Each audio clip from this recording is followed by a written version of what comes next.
Okay, unang katanungan from Christian Mark Agbuya. Good evening po, Father Darwin.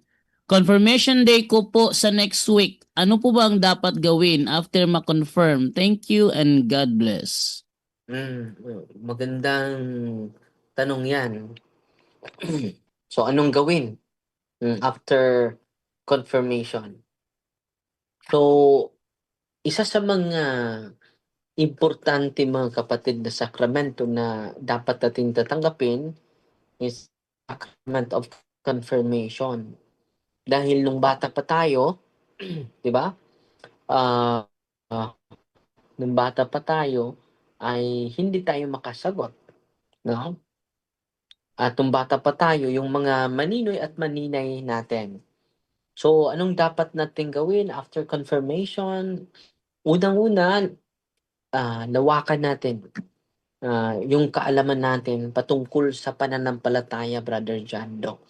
Hindi sapat na nag-receive lang tayo ng sacrament. Dapat, when we receive the sacrament, we comprehend what is the effect of the sacrament in our lives, no? Para kapag tataas yung kaalaman natin, Brother Jando, tataas din yung pananampalataya natin. So yan po ang pinaka-importante, Brother Jando. Dagdagan natin yung kaalaman natin patungkol sa ating pananampalataya. Marami sa atin, no? Busy, pagpalawak sa kanilang kaalaman sa pangmundo na kaalaman. Merong masteral, hindi naman masama yun. Merong doktoral, na hindi naman masama yun. Pero kung ang buong oras mo ay ginugugol mo lang sa makamundong kaalaman, hindi sapat yun. Dahil hindi naman tayo para sa mundong ito. No? Para tayo sa kaharian ng Diyos. At so after communion kapatid, dapat lawakan yung kaalaman natin. And then kung tutubo yung kaalaman natin, lalalim yung pananampalataya natin. At kung lalalim yung pananampalataya natin, mag-increase yung commitment natin. No? Katulad ng mga CFD, no? Laging nagdidefensa sa katotohanan.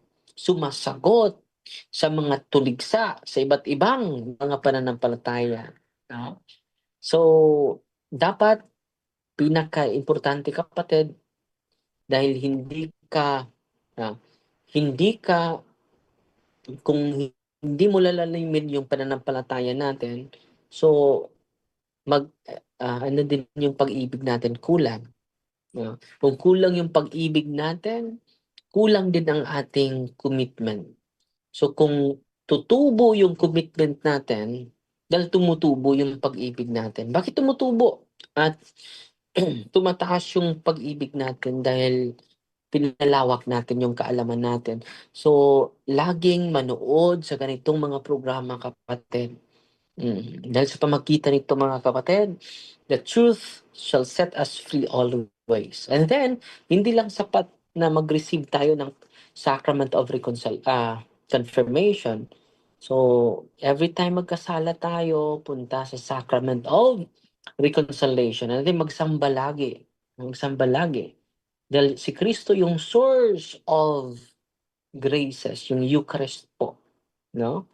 At mamumuhay ayon sa aral ng ating simbahan po. Brother Jando?